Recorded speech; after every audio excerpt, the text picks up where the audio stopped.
you join a subculture when you become a cinephile. I discovered this in my early 20s. It was like a special world that exists. It's existed long before you. It'll exist after you. You can kind of get in, and there's a whole world, literally an international community of films and people who love films, and it gives you so much, more than any art form I can think of, because it involves everything.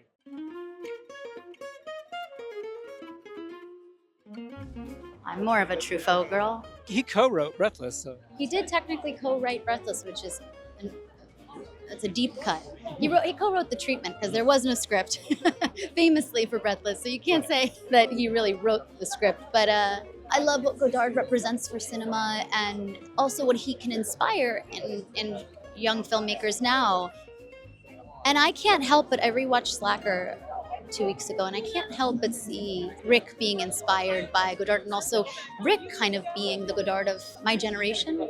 You don't have to have a ton of money or a ton of resources to go out there and make your movie, and make your movie, not somebody else's movie that they want you to make, but your movie. And that's like the great connector of, I think, Godard and Rick, though very different in methodology, in spirit, and in love of cinema. I feel that that deep connector. New York Herald Tribune.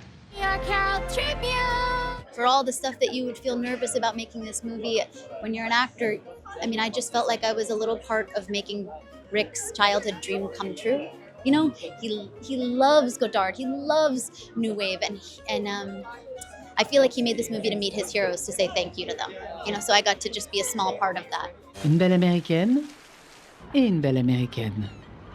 Rossellini. Merci pour la balade, Jean-Luc. Melville. On tourne ça comme une vraie interview. Bogart. Truffaut. Bon, je voulais voir si tout se passait bien. You got to keep in mind, there were sort of little new waves going on all over the world at this moment. We had John Cassavetes in New York, London, Japan, everywhere there were little new waves going on. I think France wins because it had the highest concentration of great films, really great directors of multiple generations working at the same time. So that's what made it such a movement. It was really famous in its day. It was like punk rock. It was a thing at that moment. It wasn't 10 years later like we do over here. You look back, oh, that was a pretty good era. It's like, no, while it was going on, it was a big deal, which is unusual in film history, as far as I can tell. It seems unique.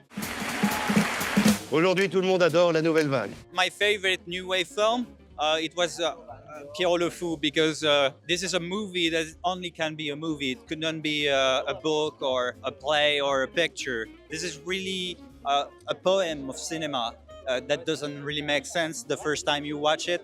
I was with my friend and I told him, I think we're too young to watch this. But still, it felt like freeing in a certain way, because I kind of experienced another way of what could be a movie, What's exciting to playing Belmondo is like everyone knows him, especially in France. So that's a huge challenge. I think it's scary to play because French people they really love Belmondo. And I was like, maybe they're gonna be very critical. So it was exciting, but it was scary. It was a lot of emotions.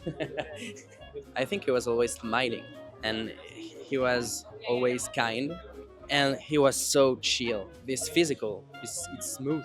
The feeling that he always boxing. It's like, okay, chill. And I think that's what people love Belmondo. He was like the best friend of all French people at this time. American films were kind of not available in France for a long time during the war. And when that gate opened, they just gorged. Right at the time, most of the Nouvelle Vague directors were teenagers, let's say, 16, 17. That's when the films became available. So they just gorged on American films of all kinds. And they end up champions of not only the big studio directors, Hitchcock, Hawks, Ford, all those guys, but they also like what, you would say Poverty Row cinema, the Edgar Ulmers of the world. And, he dedicates Abu Dussouf to Monogram Pictures, kind of what you would associate with kind of low-budget American crime films. So, that was the conversation going on. A French intellectual cinephile processing American crime genre films through his late 50s French existential consciousness. It's a fun little cross-cultural conversation, and I'd like to think in this movie it's a little bit of a volley back from an American indie viewpoint, maybe processing the Nouvelle Vague literally, So anyway, a little bit of a conversation going on. Zoey's French is just perfect. You can clap for her because she had no ADR to do with this movie. And God knows how many lines she had. And she's just perfect in the role. And I admire that. If I had to do the same thing, I don't know if I would accept the challenge. I was lied to. I was told I could fix some stuff in ADR. And then I got a call from the producer saying, hey, we're picture locked. Can't wait for you to see the movie. I was like, my heart, I can't describe the feeling. Yeah, because also it wasn't just learning French. It was also, in France, the way that she speaks French is it's a very famous dialect. She's from Marshalltown, Iowa, and also has kind of like a little bit of a mid-Atlantic edge to her. So that was a little spooky. D'ailleurs, je pourrais très bien vous laisser tomber, vous et votre film. Faut commencer à comprendre. Au revoir, Letterboxd. Allez voir Nouvelle Vague au cinéma. À bientôt.